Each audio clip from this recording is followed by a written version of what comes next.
All right. Hello, everyone. Happy Friday. Welcome to your weekly market check-in here with myself, Greta Wall. I'm your host. And I'm joined by David Prince, leader of T3 Live's Inner Circle virtual trading floor, a Friday edition here of our weekly market check-in. Because as we all know, Thursday yesterday was a bit of a crazy day. So we pushed to today. So first, just to kick off things here, David, how's your Friday going so far? Today's a really good day. Zero All right. complaints. Obviously, Good, there's good. some volatility, but it's working out for us.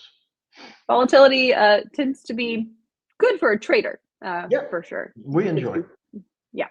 All right. So the title of our stream today is Nvidia did not save the market. After the earnings report on Wednesday, things were looking really good Thursday morning, and then yesterday, as we all know, things just kind of exploded. And so Nvidia didn't save the market yesterday, but the Fed came in and rescued the market today. So first, let's start with Nvidia and the earnings report and what that meant to you for the stock, the future of the AI trade, etc. What was your big takeaway from the report? What I saw so much on Twitter was Jensen's comments that there's not an AI bubble, there is no bubble, blah blah blah. They don't believe in it. Do you agree? I don't think Jensen was talking about a bunch of neo cloud companies Yeah. and companies that don't have like a way to show positive cash flow in the next 2 years, at least in their business plan. I think he was talking about, generally speaking, CapEx and all the spend, and will there be return on some of that for the Metas or the Microsofts, et cetera.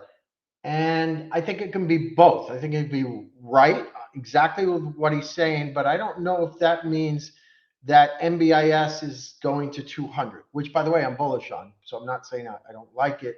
I don't own it now. But my point is, you can be right and wrong on that.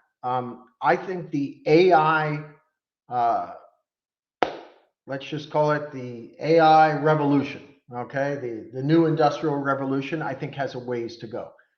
I have learned through my 30 years in the market that has nothing to do with stock prices. They often will price out 10 years in advance.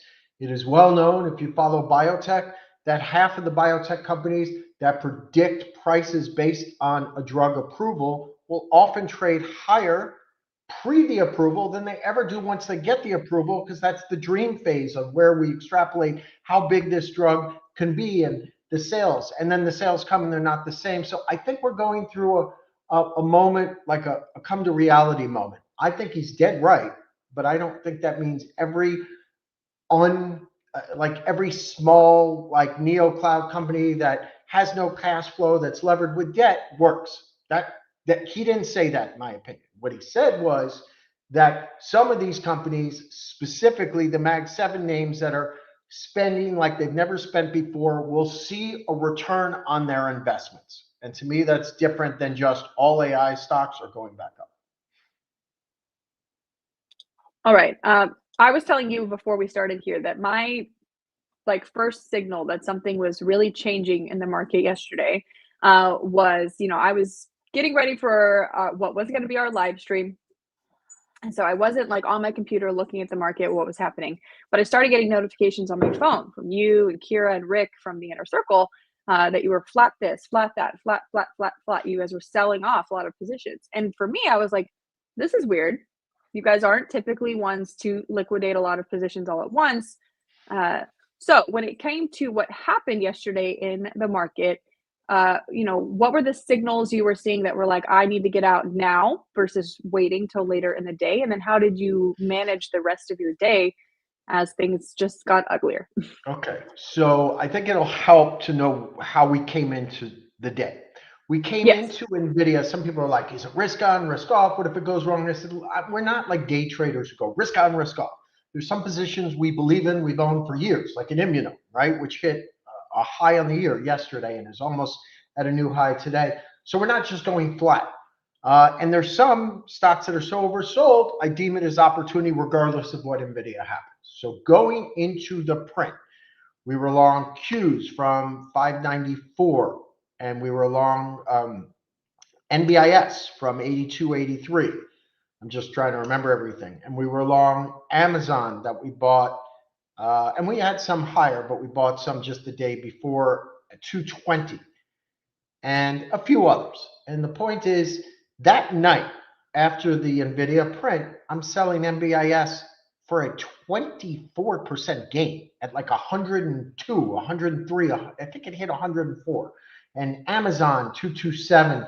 And basically, I took a lot of profits, right? I didn't say, oh my God, we're going back to highs, because I truly believe the market has its own thoughts on where stocks should be fairly valued, and that doesn't have to equate to what Jensen said. What Jensen said is the AI business is just beginning. You haven't even seen what agentic can do, and I think there'll be a return on equity, but return on investment. But he didn't say that that means that Cypher and Wolf and MBIS and all these stocks are raging buys here. One has nothing to do with the other. I really believe that. So being that we are at a historically really expensive valuation on the S&P, even if this is a revolution like we haven't seen since the railroads were built. Let's call it way bigger than the internet and the railroads and the cars. I still don't care. There's a period where people feel like stocks need a break, and they've priced in so much of the future that investing at this level offers less reward and perhaps more risk. And I've been of that thought for about a month, not because of Michael Burry, not because of anything Nvidia said, not because of Alphabet's TPUs that maybe are an issue for some of this spending with the AI trade, just because we've been up for so long, we've priced in so many, excuse the dog, so many positive things that every time we get these big moves, I take profits. So we took a lot of profits, right? And then I thought, okay, what can I, and I had Nvidia. I also took some profits from Nvidia that I had the week before from 182. So we're coming from way ahead. And I thought, what do I want back? Well, I want my AMD. AMD was a big alpha driver for us this year from 120. And then again, after the OpenAI deal at about 205, 207, I haven't been in it for a while. So I thought, oh, okay, I'll buy some AMD on the pullback to add to some risk, take some risk off. I'm not buying AMD at 234, but if it pulls back under 230, I'll put some up. So you saw some of the sales and the other things. And then I buy a bit more AMD. Then it goes to 225. I buy a bit more, and I'm like, I'm watching Nvidia and I'm watching the Qs the whole time, and I'm saying the market breadth here is so weak, and the market likes to call tops on good news, right? There's nothing more apparent as a signal than going down on good news or going up on bad news. And as we continue to go lower and lower, I looked and said, my gut, I could be wrong. And I'm not fearful because I don't have enough to be fearful. We took some big profits in the morning, but my gut is today could be really bad. And I just bought enough of AMD that if I ride this down to 200, it's going to ruin my day and week. So I looked at the market breadth. I looked at Bitcoin getting crushed. And of course, there's a lot of people who take risk in Bitcoin, which, believe it or not, of course, everyone will admit it does affect how you go out the risk curve and how much Nvidia you buy in the rest of the stocks, because it's a lot of the same people. And you could see that people are getting blown up, right? And you could see what's happening to BMNR, and they all affect each other to some degree. And I'll go through, I don't believe it's like a software glitch or the CIA's involved or all the other dumb stories from yesterday. But I do believe that there was a lot of weakness in all areas of the market. So I'm looking at the breadth, I'm looking at the Qs, I'm looking at Nvidia literally going red. And I said, I got to get the F out. I got to close up. So I had a trailer at MBIS. I had sold some at 104. Now it's 95. And I said, I own this thing at 82. What the hell am I doing in it? I'm out. I sold enough Amazon, so I didn't sell any more Amazon, but I had some Qs. I said, this ain't working. I own them 10 points lower. I'm out. And AMD, this loss sucks. But if I'm wrong, it's going back to where that gap started at 203. I'm getting the F out. And we got out, and those were the sells you were seeing. Thankfully, it was the right thing to do because it saved us a bloody fortune. But those are all the sales. You could just see across the board there was enough confirmation and enough risk assets to say it's time to play some serious defense. And I'm old enough to know if you can't play defense, your offense doesn't matter. You give it all back. So yesterday was a day to play defense, and by the end of the day, people were actually pretty thankful because it really, for us, it wasn't a tragic day. Yeah, I mean, out of AMD at, 220 or 225 is much better than a 205 or 204 Yeah, for or sure. today under So 200. So yeah, it yeah. got pretty ugly. Mhm. The way you look at the market, we've discussed this in the past, and you can see your screens behind you. You have the market, broken up by sectors on your Mhm. screen so you can really see what's happening with just a quick glance. You can understand, like, this is what's impacting the cues, or this is, what's moving, that Sure. sector, et cetera. So when you were looking at that yesterday and you were seeing, Nvidia going down and the cues going down with Nvidia, what other sectors in that space were you like taking So signals here's what from, I or was it wasn't really just looking at. NVIDIA? Like biotech is leading and was fine. Mhm. And Yeah. and it told me actually, right, that this helped. It told me the market's not imploding, but the AI Mhm. trade is imploding. And Mhm. there's a serious time issue here that if we don't get out of some of these trades, they're going much lower because the market was actually okay. And financials were okay. And biotech was okay. And anything that was high risk without earnings power was not okay, right? Whether it was MicroStrategy, whether it was Ethereum, whether it was Bitcoin, whether it was Bitmine, whether it was AMD.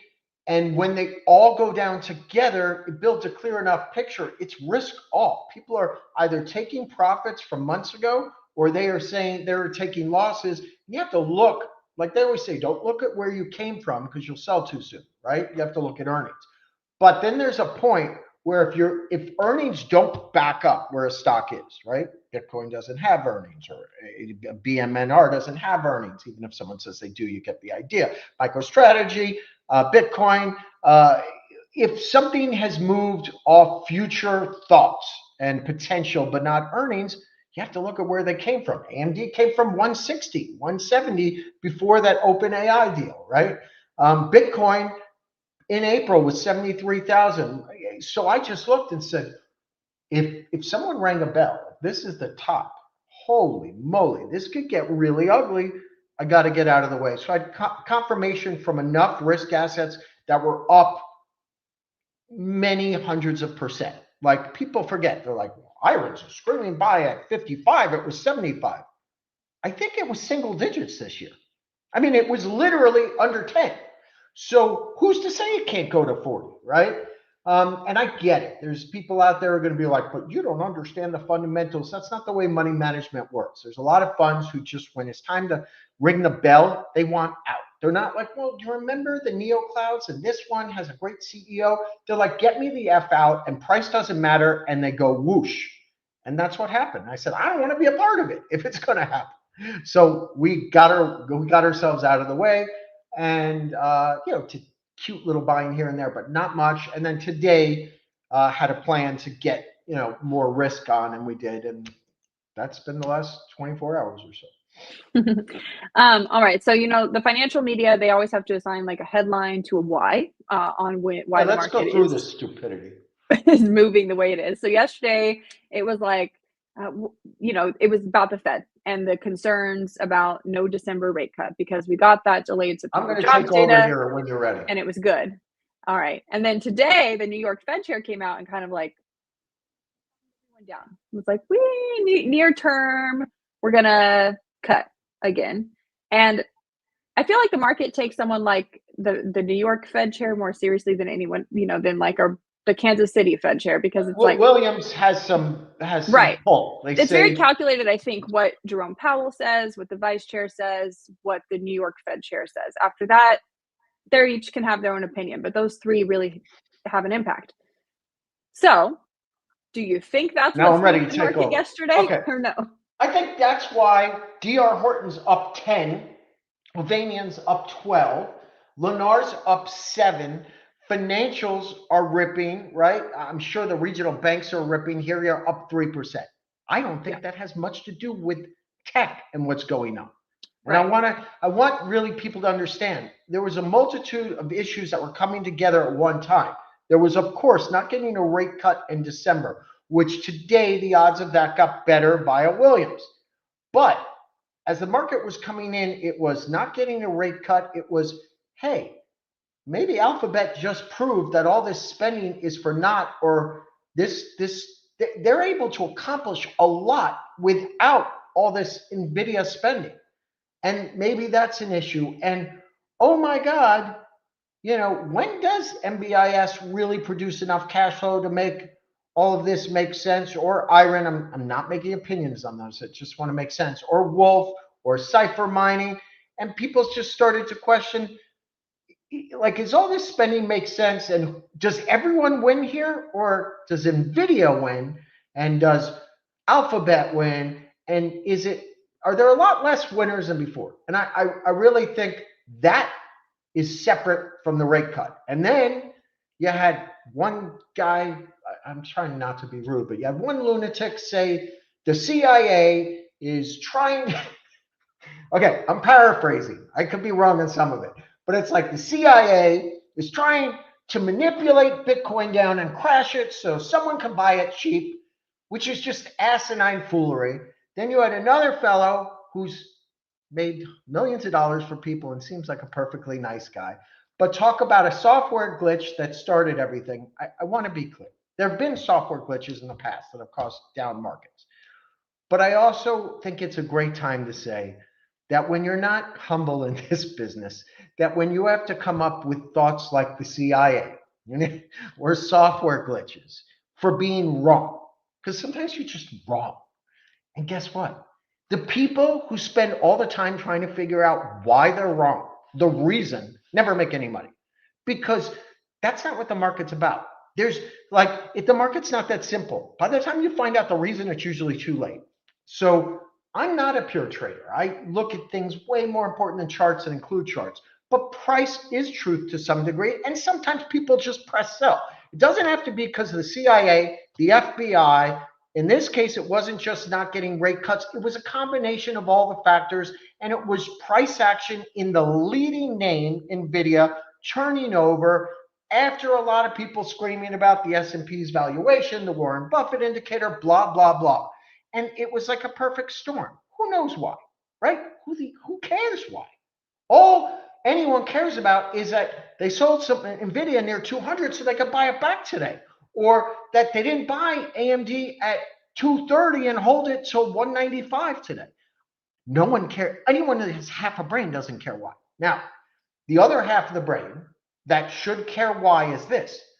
If there wasn't something significant like we're getting rate hikes, Nvidia's a scam, whatever the reason, then you know that things haven't changed a huge amount. There's been an emotional change, maybe a mini top, but fundamentals haven't, which is why you can go out and buy today. So I just like to make that clear. A lot of people want to find out the reason. That doesn't matter. You have to protect your assets, have enough liquidity so when it gets ugly enough, you can actually step in and buy. Because there's nothing wrong with losing $5,000 if you can then make 20 grand the next day buying at the right price. But there's something wrong with losing 20 or 30 grand if that's a lot to you, or maybe it's 200 or 2 million to the next guy. But you have to manage your liquidity so when those moments happen, you can actually get aggressive and buy things and not run out of capital or have margin calls. And that's all I cared about yesterday, not whether it was the CIA, not whether Bitcoin, which, yes, it added to the misery, right? There were margin calls, liquidity issues, but who cares why? Like, the reason didn't matter. And I just want to remind people, take your losses, keep them small, and unless you're really thinking out 2 years, it's okay to be wrong. It's not okay to come up with some cockamamie dumbass excuse. Okay, I'm done with that part. Yeah. When it came to the message from the New York Fed chair today, what do you think that signal was to the market? He knows if he says something, it's going to be an idiot. It's probably a response to a little bit of discourse. Like I said today to someone, right? We bought Nvidia fairly aggressively, 175, 74, 73. Even some MicroStrategy, which I'm not a big fan of before anyone says that, but I said it's so extreme, it'll be a great trading vehicle. So sold it at 180 this morning, bought it back 168. I think he's looking at where there's a lot of crowded money and the pain involved. And there was a panic. We don't see it in the indices, right? The Qs are barely down. But when you start to look at what's happening with Oracle, when you see a 30-point swing or 28-point swing in Nvidia, when you see Bitcoin lose 35% in a matter of, a month or two off highs, when you start to see Bitmine destroy the retail investor, they're not idiots. They see what's going on. And by the way, even though the jobs market may not be awful, there are a million signs the economy is not perfect, right? There are problems with real estate. There are problems with people not paying their credit cards. Like, we see all these numbers. So even though maybe on the outside the economy seems to be holding up, they're aware of all of this, and then they start to see panic in the high risk end of the market, they might say, okay, you know what? Let me throw them a bone just so we don't have a bigger problem. Because the bigger problem is we go into a recession or there's panic in the markets, because the markets are so much a part of the economy, right? We all know if the market drops 20% tomorrow, there's a good chance we go into a recession because no one's spending money. So they have to some degree always be aware. They'll say they're not, and it's all about inflation and it's all about the jobs market. Inflation, jobs market, job growth. But they'll always be aware, and they don't want the market to ever kind of take their decision-making ability away. Now, I don't think it was panic that they got in today. I also think they see some weakness. I mentioned a few things like real estate, people not paying their bills. You might have seen the numbers with Tampa this week where people are losing their homes left and right. I don't mean like they're underwater. I mean they're losing their homes. So I just think they're reminding people the economy isn't perfect, and there's still an opening for a rate cut and respond Yeah. to the market a bit. So after yesterday, you said you guys had a plan this morning to get back involved in some of those names that you got rid of as things were going down, or different. Excuse my dogs. So what was your plan coming into today's session? So what I did is at 6, I got this dartboard, right? Had some coffee, closed my eyes. I said, listen, we're not going to reinvent the wheel during moments like this. I found a ton of success for 30 years with doing one really dumb, simple thing. Everyone wants to reinvent the wheel. Here's what I do. I buy everyone's favorite stocks when they get really ugly, if I believe the market is not just in complete panic mode. If I believe that fundamentals haven't changed. So I gave a group of stocks and levels on the Qs that I would get long and be interested. They included Palantir starting at 148. They included Nvidia ideally getting to at least 173s till I took any real size, and then 168. They included SanDisk if it got somewhere between the breakdown area and the 50-day, which was down at 163. They included MicroStrategy under 170. And we're never going to enact all of them. So the key one for me is, guys, can we keep this simple? I said Nvidia is in fine shape. They're not going anywhere. By the way, there's a Substack out talking about how a lot of their customers aren't paying their bills. Just in case anyone's watching this and doesn't think I'm aware, I know there's people accusing it of fraud, blah, blah, blah. I said, all I care about is making money today in as safe a way as possible. And after this range, if we get to 173, that's an area to buy a decent amount of size. Did I start there and buy huge amounts? No, I started above. I think I brought my average cost to about 174. Here we are, 181. It's a pretty darn good day. I've sold more than half into this bounce because I don't think this volatility is over, but we're going into a very bullish week. I then said the Qs, they bottom pre-market at 580. I wasn't smart enough to buy them there. But if they go back there, you now know where to buy them. So the Qs got to 581. I bought them. They bounced. They were 583.50. I said, hey, guys, I think it continues to go higher, but I got a lot of Nvidia. And Nvidia and the Qs are trading in a vortex. It's like owning the same thing. So I'm going to take my profit in my Qs. I'm going to hold my Nvidia, which we did. And then after selling MicroStrategy at 180 this morning, because we bought it as a Q trade, 175, 176, I said, it's back to 178. The world's ending again. I think we should buy some back. So I bought it back 168. And then I've trimmed 2/3 of it into this move to 176 before. So those are 3 risk assets we put back on. I think we're in a trading environment. I don't think today's the lows, or are the lows, I should say. But next week is typically a bullish week. It's Thanksgiving. The rest of the market looks perfectly fine. I mean, look what's going on with housing today. It's totally in fuego. Regional banks look pretty good. Biotech hasn't led like this since Nixon was in office, or specifically 2021. I know he wasn't in office. I'm just making a joke. Biotech looks unbelievable. So I can't really be too bearish the overall market. It was really about high end of the risk curve, Bitcoin, a lot of neo clouds, and I think they took some of the fluff out. So we might float higher into next week because it's a bullish time. So I'm open-minded. Ideally, I'd like to see us get back up below the 100-day in the Qs. I'd like to see us make lower lows. I don't know if we're going all the way to 550, but I'd love to see some real panic in some other assets, see some selling that would set up for an awesome Christmas.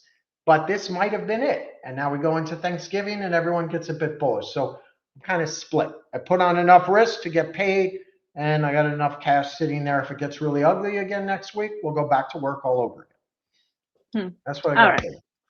You answered my next question. I was going to ask you about, like the next month-ish, kind of what the action might look like. It's very with bullish, the seasonality. Could I just say something? Seasonality didn't work in October. Nope. So I'm not saying it has to work now, right? So who knows? But I recognize it. It works sometimes. And I do believe stocks go up short term by narrative and emotions as much as they do earnings.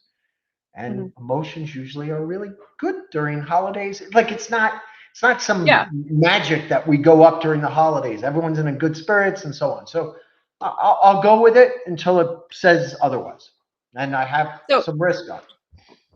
So if the bloated AI trade is kind of unwinding, right? Like Nvidia isn't going anywhere, but like you mentioned, the pie in the sky, no revenue companies, they're probably not going to be revenue in this but market. Not producing enough cash flow now, right? It's about 27, 28. They're not going to be keeping leaders in this market. They're probably going to, that trade's going to narrow down to the companies that are actually making money right now, today. That's going to be your Nvidias, your AMDs. And the others are going to be tradable vehicles. I want to be clear. So people asked about NBIS today. I said, if I could buy Nvidia, what do I care about NBIS? But on the first move down to 80, it was so deeply oversold, I actually bought the hell out of NBIS at 82, 83. And then it bounced 20 points. Right. That's a sick trade. That's twice the market goes up on average in a year over the past couple decades, right? In a 24-hour period. So I'm not saying CoreWeave won't be viable for a trade at some point, or Iron, or any of them. But if I'm going to invest overnight and Nvidia pulls back literally 20% off highs, that's a little bit more palatable to me and interesting, which it was almost 20% at one point today. Not quite, but you know what I mean. Yeah. Okay. So with the bloated AI trade unwinding a bit, you mentioned, biotech's leading, housing's leading. What are the sectors that you are excited about as a trader into the year end? I mean, biotech hasn't traded like this in 5 years. So it's just holding every level, and every pullback gets bought, and it's proven its leadership in down and up markets. So I think any pullbacks are viable. Immunome, for obvious reasons, is my favorite, and we have a huge readout coming in the next couple of weeks. I'd love to own some banks here, but I don't know if I'll get so lucky. But I'd really like JPM or Goldman. I just need to see some further ugliness, some downside. So that would be a group I'd want to buy. Believe it or not, right? We just talked about neo clouds and some of these being more trades. I'm still a buyer at the right prices. So like Iron today, it's down another $1. This is getting close to a level I've been waiting on, thinking, will it ever get there to buy? We're almost there. So let me tell you, the 100 days at 37. So I never wait for the exact spot, because if you do, you never you never buy it. So under 40, there's probably a trade developing there. And it's the type of stock that'll have a rally of 15, 20% overnight. So I'm kind of open-minded. Palantir, I said today 148, but if I see that 140, screw sectors. I'm aggressively buying Palantir, not because it's cheap, not because Karp's my favorite guy, because he's a little crazy, but he is a genius. Anyway, I kind of like him, but he's just wild. So there are stocks as much as there are sectors and levels. Those are some stocks I'm interested in. NBIS, 76. It's a level on the chart for me. I'm interested. XBI as a space, small cap bio on pullbacks. Immunome on any aggressive pullbacks, 14 or 15. It's come far for us. We're up huge in it, so I wouldn't be buying it up here. And believe it or not, while everyone's giving up in Bitcoin, I'm just fine buying some. I did it via MSTR, but I'll do plenty of buying on Bitcoin or IBIT if we get anywhere near that 75,000, close to the lows from April. So all those areas, I'm just open-minded to price. MicroStrategy is a great example. I'm not excited to own this, but I saw an opportunity and a price. So let's say Bitcoin gets worse.